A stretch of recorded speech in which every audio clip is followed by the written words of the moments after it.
అలాగనే పడుతూ లేస్తూ ఇప్పుడు ప్రభు వస్తున్నా అన్నట్టుగా ఉన్నారు. ఆఖరికి నిద్ర అవస్థలోనికి వెళ్ళిపోయారు.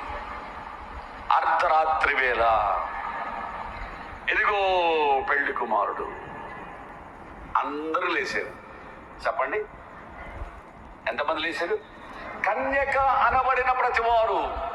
కన్యక అనగా సంఘానికి గుర్తుగా ఉంది. కన్యక అనగా పాపము లేనటువంటి, తాగు ముడత మత్స కలంకము లేనటువంటి పరిస్థితిలో యేసు రక్తంలో కడగబడినటువంటి ప్రతివారు కన్యకగా పోల్చబడ్డారు. అందరూ కూడా నిద్రపోయారు. అందరూ స్వరాన్ని విన్నారు. అందరూ లేచారు. పెళ్లి కుమారుడు అనే ఆ రక్షణ సమీపంగా ఉంది.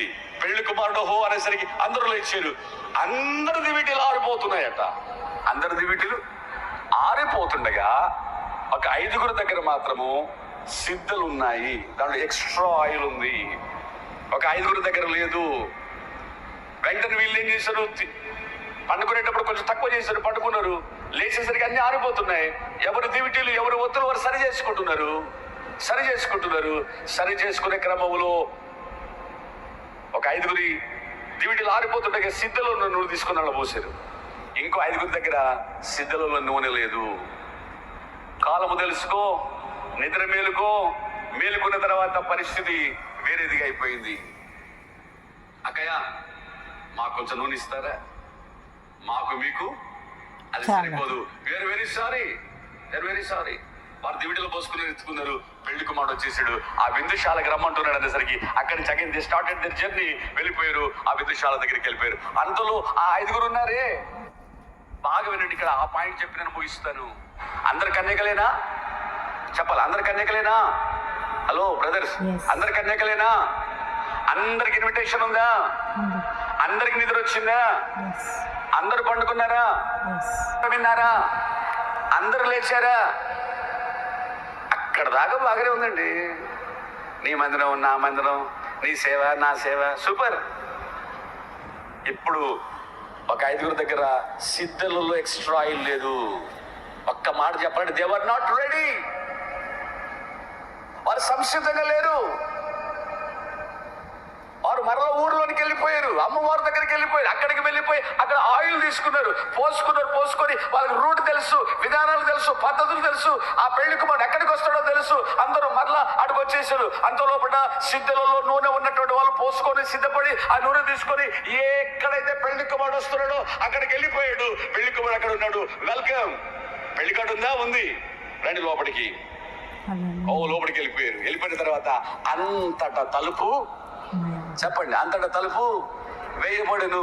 అయితే కొద్దిసేపటికి welcome my children, come on let's dine, మనందరం కూడా భోజనం చేద్దాం అని అంటున్న సమయంలో శబ్దం అయిపోయింది.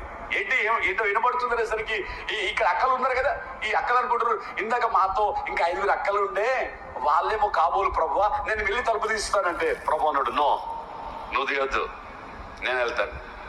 వచ్చి హలో ఎవరు? ప్రభు, నేను ప్రభువా, పలానా సువార్తకను. అహో, పలానా మ్యాచ్యూని. ఆహా, నువ్వెవరో నాకు. అదేంటి ప్రభువా, నా చేతిలో ఇన్విటేషన్ కార్డు ఉంది. నేను 50 రోజులు ఉపవాస ప్రార్థనకి వెళ్ళా, తెల్లని చీర కట్టుకున్నా, ప్రతి నెల దశమాగాలు ఇచ్చేది. ఎవరు కాదన్నారమ్మా, నువ్వు కన్యకవే, నీకు ఇన్విటేషన్ ఉంది, పెళ్లి కుమారుడు వచ్చే స్థలం కూడా నీకు తెలుసు. ప్రభు అంటున్నాడు, నువ్వెవరో నాకు? నేను ప్రభువా, ఆ మందిరం అంతా ఊడ్చేదాన్ని నేనే, నీళ్లు పెట్టేది నేనే, వడ్డిచ్చేది నేనే, కెమెరామ్యాన్ నేనే, నేను ప్రభువా. ప్రభు అంటున్నాడు, ఐఎమ్ సారీ.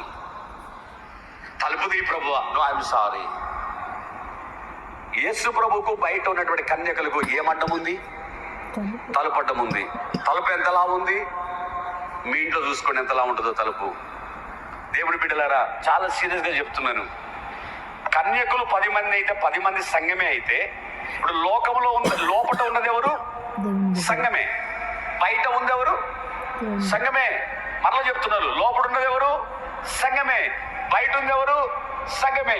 కానీ 5 మాత్రము కాలము నెరిగి నిద్ర మేలుకొని విశ్వాసులమైనప్పటికంటే ఇప్పుడు రక్షణ సమీపంగా ఉందని Yes, Lord. యేసు కొరకు ఎల్లప్పుడూ సిద్ధపడి ఉన్నవారు. Hallelujah. ఆమేన్. Amen.